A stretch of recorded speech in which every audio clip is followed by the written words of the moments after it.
सभी को नमस्कार। अनिल अग्रवाल सर को नमस्कार कि उन्होंने मुझे ये अपॉर्चुनिटी दी कि मैं अपनी बात रख सकूं। और अनिल अग्रवाल सर ने जो गाइडेंस दिया है इतने सालों से, उसके लिए मैं उनका बहुत बहुत आभारी हूँ। तो मेरा नाम सुनील जोशी है। मैं गुजरात के जूनागढ़ ज़िले से बिलोंग करता हूँ। और अभी अभी रिसेंटली SBI क्लर्क मेंस का जो रिज़ल्ट आया है उसमें मेरा सिलेक्शन विद गॉड्स ग्रेस हो गया है। ठीक है, करंटली मैं IDBI में एग्जीक्यूटिव के तौर पे काम कर रहा हूँ। IDBI में मेरा सिलेक्शन जो नवंबर में नोटिफिकेशन आया था उस पर हुआ था। ठीक है, तो बैंकिंग की तैयारी करने वाले जो एस्पिरेंट्स हैं उनको मैं 2-3 या 3-4 बातें कहना चाहूँगा अपने एक्सपीरियंस से। ठीक है, सबसे पहली बात तो आज का जो पेपर का लेवल होता जा रहा है उसमें हमें ये बात एक्सेप्ट करनी पड़ेगी जल्द से जल्द कि लेंदी पेपर के लिए हमें अपने आप को तैयार करना है। ठीक है, जैसे मैं 2 एग्जांपल देता हूँ। पहला तो DI में आप देखो कि पहले क्वेश्चन आते थे कि लेंदी क्वेश्चन देगा तो डेटा आसान होगा निकालना, और अगर डेटा कॉम्प्लिकेटेड सा हुआ निकालने में तो क्वेश्चन छोटे छोटे दे देगा। लेकिन आज पिछले साल अगर आप देखो SBI PO और IBPS PO के बहुत सारे शिफ्ट में ऐसा आया कि क्वेश्चन भी लेंदी और डेटा भी निकालने में आपको टाइम लग जाएगा, मेहनत करनी पड़ेगी। ठीक है,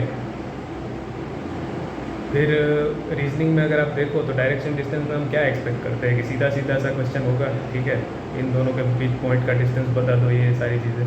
लेकिन क्या पूछ रहा है वो, the direction of A with respect to B is same as which of the following points. ये भी ठीक है, is same as blank with respect to blank.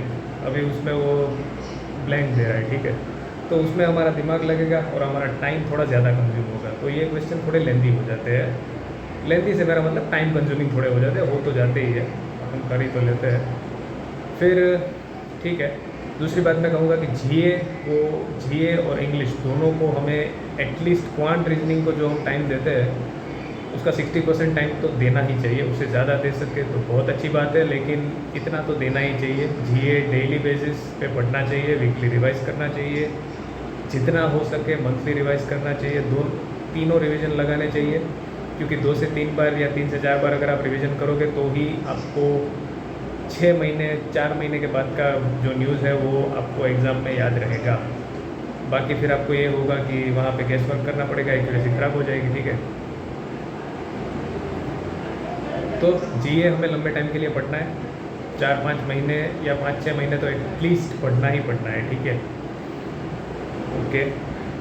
English में अगर ग्रामर हमें बेसिक बढ़िया वाले 3-4 टॉपिक तो हमें आने ही चाहिए। सारे ना करे तो कर सके तो बहुत बढ़िया है। मैंने तो बहुत सारे तो मैंने नहीं करे, लेकिन सब्जेक्ट वर्ब एग्रीमेंट हो गया, वर्ब हो गया, टेंस हो गया, ये सारी चीज़ें, कंडीशनल सेंटेंस हो गए, ये सब चीज़ें आनी चाहिए, प्रीपोजिशन हो गया, ये सब आना चाहिए। ठीक है,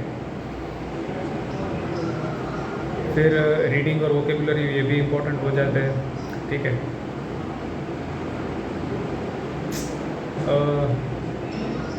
बस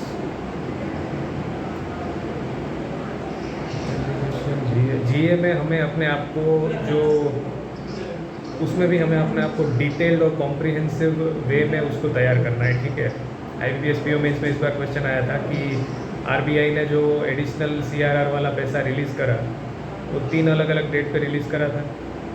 तो वो किस दिन 25%, किस दिन 25% और किस दिन 50%, ये उसने अलग ये ब्लैंक पूछ लिया। अभी ये जिसने कॉम्प्रिहेंसिव डिटेल में RBI का वो सर्कुलर पढ़ा होगा वही बता पाएगा, बाकी नहीं बता पाएंगे। ठीक है, तो डिटेलिंग हो रही है आजकल क्वेश्चन में, डिटेल में क्वेश्चन आ रहे हैं। ठीक है, वन लाइनर काफ़ी कम आते हैं, शॉर्ट क्वेश्चंस आजकल काफ़ी कम आते हैं, बहुत कम आते हैं, और हम उस पर डिपेंडेंट नहीं रह सकते। GA हमें लंबे टाइम के लिए पढ़ना है, ये नहीं कि मेंस आएगा तब रिवीजन वाली मैराथन वाली 6 घंटे की वीडियो 2 बार देख लेंगे, ऐसा नहीं होता।